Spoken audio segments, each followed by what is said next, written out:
Module 4. HR Legislation. Title VII of the Civil Rights Act of 1964 is a landmark piece of legislation that reshaped the landscape of employment in the United States. Enacted as a critical component of the broader Civil Rights Act, Title VII specifically addresses workplace discrimination and has had a profound and lasting impact on the pursuit of equality. Title VII prohibits discrimination in employment on the basis of race, color, religion, sex, or national origin. It aimed to dismantle systemic barriers that had long hindered marginalized groups from accessing equal opportunities in the workplace. Prior to its passage, discrimination in hiring, firing, promotions, and compensation was pervasive, perpetuating cycles of inequality and economic disparity. For example, Big Ten department store violated Title VII of the Civil Rights Act of 1964 by refusing to hire Max because of his religion. One of the most significant aspects of Title VII is its establishment of the Equal Employment Opportunity Commission, EOC, a federal agency responsible for enforcing the law. The EEOC investigates complaints of discrimination, mediates disputes, and litigates cases on behalf of victims. This institution has played a crucial role in holding employers accountable for discriminatory practices and fostering a culture of inclusivity. Title VII has not only had a profound effect on individuals but also on organizational cultures. It encouraged companies to adopt policies and practices that promote diversity and prevent discrimination. This shift has led to more inclusive workplaces that harness the full potential of their workforce, fostering innovation and creativity. However, despite its undeniable impact, Title VII has faced challenges and ongoing debates.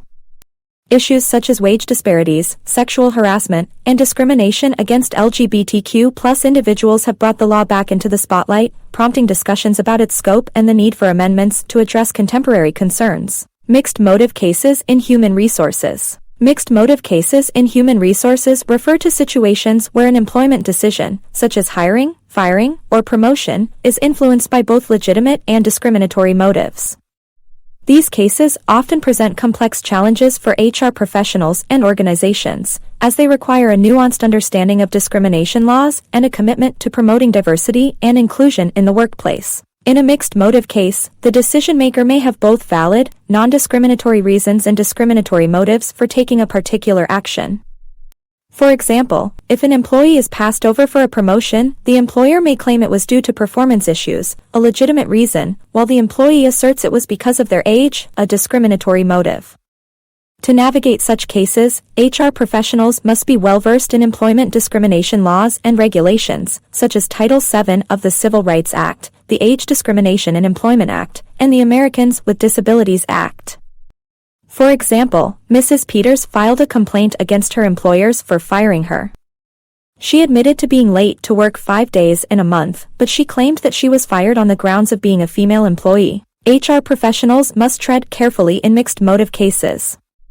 It is essential to ensure that employment decisions are based solely on legitimate factors, such as qualifications and performance, and not influenced by any form of discrimination.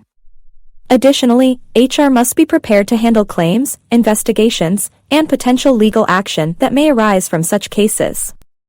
It is crucial for HR to document all employment decisions thoroughly, maintain clear communication with employees, and provide anti-discrimination training to staff. Mixed motive cases also highlight the importance of proactively promoting diversity and inclusion within an organization.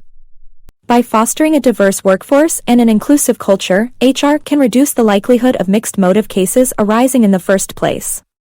HR professionals can play a pivotal role in educating leadership and employees about the benefits of diversity and the legal and ethical imperatives of avoiding discriminatory practices. The deceptive web of fraudulent recruitment. Fraudulent recruitment is a nefarious practice that preys on the hopes and dreams of job seekers while undermining the integrity of the employment process. It involves the use of deceit, misrepresentation, or outright lies by individuals or organizations to lure unsuspecting candidates into fake job opportunities, often resulting in financial loss and emotional distress for the victims. This unethical activity not only harms individuals but also tarnishes the reputation of legitimate employers and damages the overall trust within the job market. In other words, when a company makes promises to a recruit that it does not intend to keep, it could be found guilty of fraudulent recruitment. One common form of fraudulent recruitment is the advance fee scam, where job seekers are asked to pay a fee upfront for various services, such as application processing, training, or background checks. Once the fee is paid, the fraudsters disappear, leaving the victim without a job and out of pocket. Another tactic is the creation of fake job postings that appear legitimate, complete with detailed job descriptions, enticing benefits, and sometimes even fake company websites. These scams can be difficult to detect, especially when scammers use well-known company names or impersonate real HR professionals. Fraudulent recruitment preys on the vulnerabilities of individuals desperately seeking employment. Many victims are in dire financial situations and are willing to take risks to secure a job, making them easy targets. Moreover, the emotional toll of falling victim to such scams can be severe, leading to feelings of embarrassment, betrayal, and mistrust. To combat fraudulent recruitment, it is crucial for job seekers to exercise caution and conduct due diligence. They should research potential employers, cross-check information, and never send money to secure a job. Likewise, governments, law enforcement agencies, and job boards must work together to identify and prosecute those responsible for fraudulent recruitment, sending a clear message that such activities will not be tolerated. Combating poaching through human resources management. Poaching, the illegal hunting or capturing of wildlife, poses a grave threat to biodiversity and ecosystems worldwide. It's a global problem that demands a multifaceted approach for effective mitigation.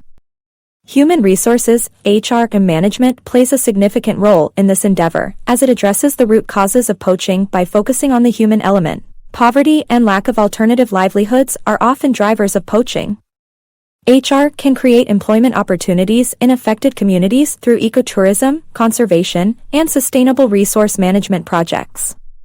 By doing so, HR professionals can alleviate the economic pressures that lead people to engage in poaching. HR can facilitate education and training programs to equip local communities with the skills needed for sustainable employment in conservation and wildlife protection. This includes training rangers, guides, and conservationists, empowering individuals to actively participate in safeguarding their natural resources. HR can promote community engagement and collaboration in conservation efforts. By involving local communities in decision-making processes and recognizing their traditional knowledge, a sense of ownership and responsibility for wildlife preservation can be fostered. HR can recruit and manage anti-poaching teams efficiently. These teams play a vital role in protecting endangered species and ecosystems. HR professionals can ensure that they are well-trained, motivated, and fairly compensated for their high-risk work. HR can be instrumental in developing awareness campaigns and advocacy initiatives. By fostering a culture of respect for wildlife and the environment, HR can contribute to reducing the demand for illegal wildlife products and promote ethical consumption. For example, Steelmakers Incorporated is in urgent need of senior sales executives. Sales have declined in the last 3 quarters while the market share of their leading competitor, Steel World, has steadily increased. The company has realized that they are losing out not because of inferior products, but because they have not been able to pitch their products as well as Steel World. After careful observation of the sales efforts of the latter, the SMI management has decided to offer extremely lucrative, hard-to-refuse, deals to 1 or 2 selected members of Steelworld's sales team. Steelmakers is poaching. Signaling in human resources, the art of effective communication. In the realm of human resources, HR, the concept of signaling plays a pivotal role in fostering a productive and harmonious work environment. Signaling refers to the intentional transmission of information, often nonverbal, to convey messages, expectations, and intentions within an organization. It encompasses a wide array of communication methods, including verbal cues, body language, policies, and cultural norms, all of which significantly impact the dynamics of HR. One fundamental aspect of signaling in HR is the recruitment process. Employers use various signals to attract the right candidates. Job descriptions, company websites, and social media profiles serve as mediums for conveying the organization's culture, values, and expectations to potential hires. These signals help prospective employees gauge their compatibility with the company's ethos. Once employees are on board, signaling continues to play a crucial role in HR. Employee handbooks and policies serve as explicit signals of an organization's rules and regulations. In contrast, the way HR managers communicate with employees through feedback, recognition, and disciplinary actions sends implicit signals about performance expectations and behavior standards. Effective signaling also extends to fostering a diverse and inclusive workplace.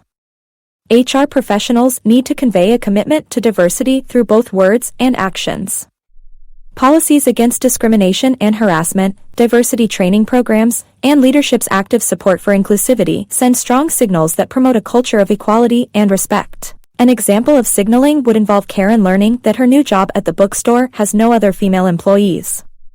Thinking that this could lead her employers and coworkers to treat her unfairly, she declines the offer. The role of human resources in managing subordinates. The relationship between subordinates and the human resources (HR) department plays a pivotal role in shaping organizational success. HR serves as the bridge between management and employees, ensuring a harmonious and productive work environment. First and foremost, HR is instrumental in the recruitment and selection process. They are responsible for identifying the right talent to fill positions within the organization.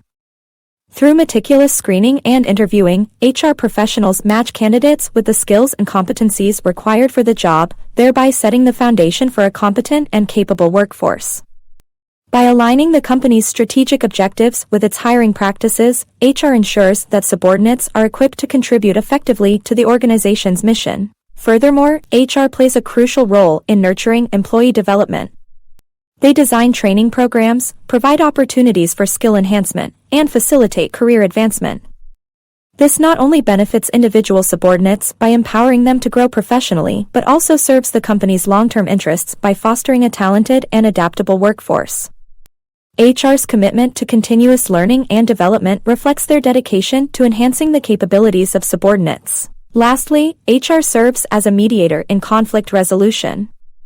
Workplace conflicts are inevitable, but HR's intervention can help mitigate their impact. Whether the conflict is interpersonal, involving harassment or discrimination, or related to work conditions and policies, HR professionals ensure that disputes are addressed impartially and in accordance with company policies and legal regulations. By doing so, HR maintains a harmonious work environment that is conducive to the well-being and productivity of subordinates. For example, RBC Electronics is a retailer of electronic appliances.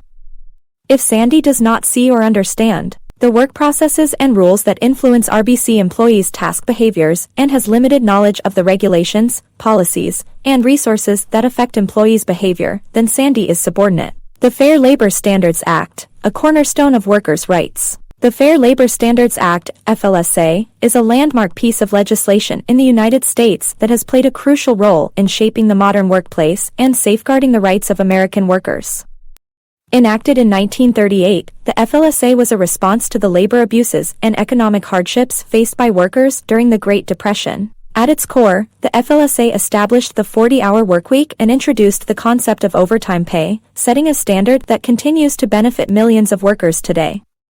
Under the FLSA, covered non-exempt employees are entitled to receive overtime pay at a rate of 1.5 times their regular rate of pay for hours worked beyond the 40-hour threshold in a work week. This provision not only incentivized employers to limit excessive working hours, but also ensured that workers were fairly compensated for their additional efforts. For example, if an applicant is not hired because the applicant has previously claimed overtime which they were owed, they are likely to be covered under the Fair Labor Standards Act. Additionally, the FLSA established a federal minimum wage, providing a safety net to prevent exploitation of low-wage workers. The minimum wage has been adjusted periodically to keep pace with inflation, reflecting its commitment to maintaining the purchasing power of American workers. The FLSA also contains child labor provisions to protect the well-being of young workers by restricting the types of hazardous occupations they can engage in and establishing minimum age requirements for certain jobs. Over the years, the FLSA has been amended to address evolving workplace dynamics and challenges. Despite its age, it remains a cornerstone of labor rights in the United States.